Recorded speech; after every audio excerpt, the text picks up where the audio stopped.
একবার একজন আলেম তার শিষ্যদের আত্মা ও শরীর সম্পর্কে বোঝাতে বললেন।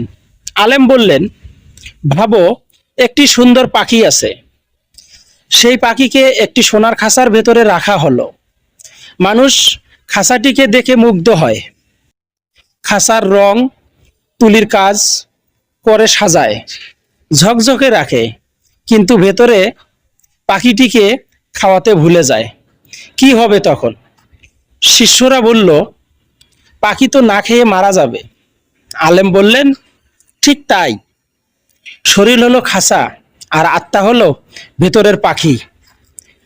মানুষ যদি শুধু দেহকে সাজায়, খায় দায় আনন্দ করে, কিন্তু আত্মাকে ইবাদত, আল্লাহর স্মরণ, সৎ কাজ, খাদ্য না দেয়, তাহলে আত্মা দুর্বল হয়।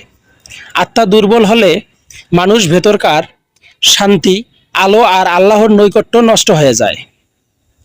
আত্মা দুর্বল হলে মানুষ ভেতরকার শান্তি, আলো আর আল্লাহর নৈকট্য নষ্ট হয়ে যায়। আত্মা আল্লাহর দান, এর খাদ্য হলো কোরআন, নামাজ, জিকির, সৎ কাজ, দোয়া। শরীর সাময়িক, আত্মা চিরস্থায়ী। তাই আত্মাকে ভুলে গেলে মানুষ আসল উদ্দেশ্য হারিয়ে ফেলে। তাই নয় কি? স্বয়ং বিচার করুন, বিচার করে অন্তত একটা লাইক করে দিন। আল্লাহ হাফেজ।